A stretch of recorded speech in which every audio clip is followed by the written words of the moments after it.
Okay, this is Omer, and this is Yesod Malchut. So connect to the tzaddik.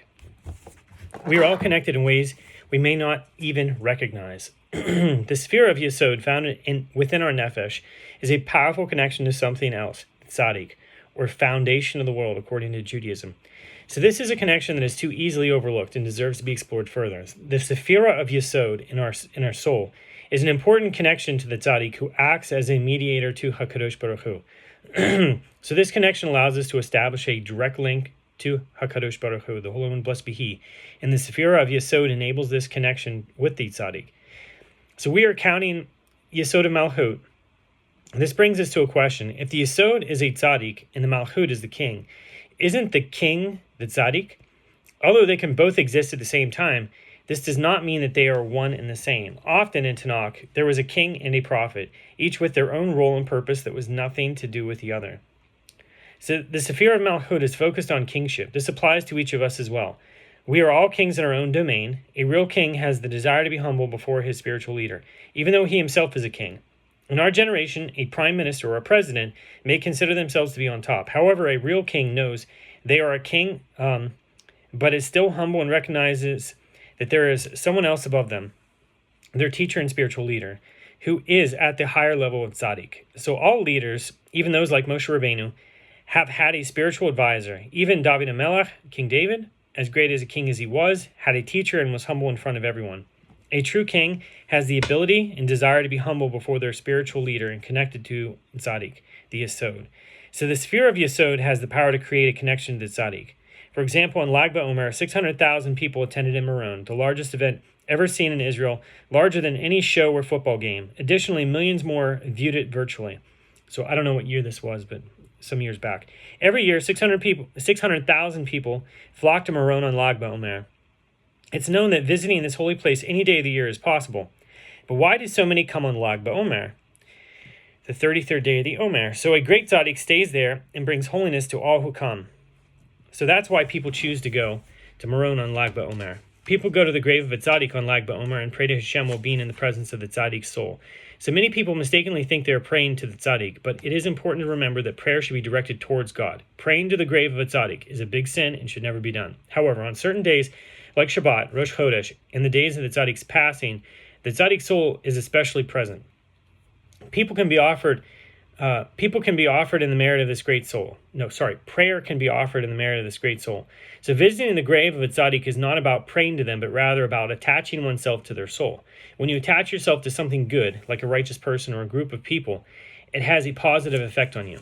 So like it says in Perkei Avot, do not separate yourself from the community. So it's common for many different groups to attach themselves to tzaddikim, whether they lived 20 or 500 years ago. So connecting to a spiritual leader is an important part of understanding the power of Yesod.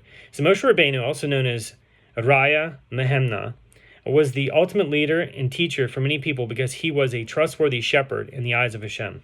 The meaning of the name Raya Mehemna is that he is a Ro'eh Niman, which translates to the one who feeds the people of Emunah, of faith, one who feeds the people of faith. So Emunah is a faith. So when one lacks faith, they need chizuk, or strength, which is strengthening. So you are probably aware of the thousands of WhatsApp groups with daily chizuk. So these groups help keep people inspired and full of faith. So Moshe Rabbeinu fed people faith and helped strengthen their emunah. So that's what a tzaddik does. Being a spiritual leader means understanding that there is something higher than yourself. So even the great King David had spiritual humility and organized the authority of those above him. He would humble himself in front of his rabbi and listen to the Sanhedrin for guidance. In doing so, he set an example for all to follow on the path of true spiritual leadership. Throughout our history, there have been countless kings who have not listened to the prophets, but we must remember that a righteous king is one who listens to the words of the prophet and follows them. We can see from many occasions in our past that when a king does not heed the warnings of God's prophets, they often suffer dire consequences. So a wise king knows that although he is their leader, it is God who holds ultimate authority and should be respected as such. We have to understand that there's something spiritual above us constantly. We are not the last word and not the authority.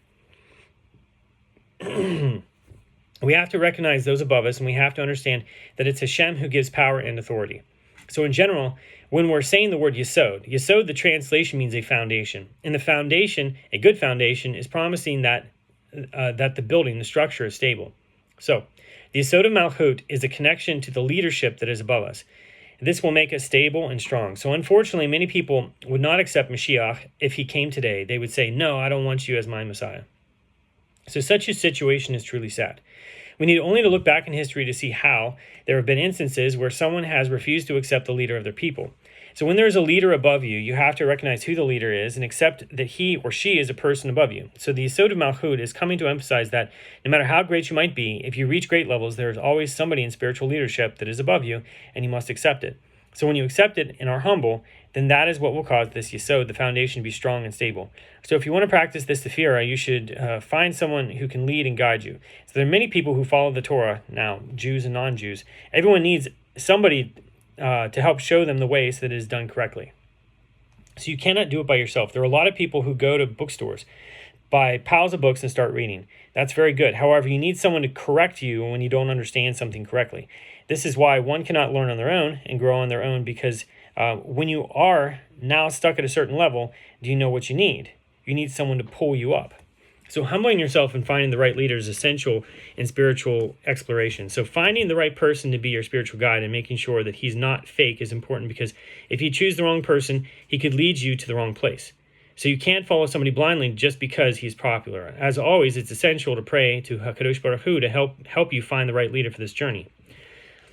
Your spiritual guide should be experienced, knowledgeable, and reliable, so someone who won't lead you astray or push false teachings. And most importantly, they should always guide you with humility and respect. So to help make this decision of utmost importance, turn to the HaKadosh Baruch Hu and pray for guidance in finding the right leader for your journey. So pray to Hashem for guidance. Ask him to reveal the person who will lead you to where you need to go. That connection will provide stability and a firm foundation on which to build. So let Hashem guide your way.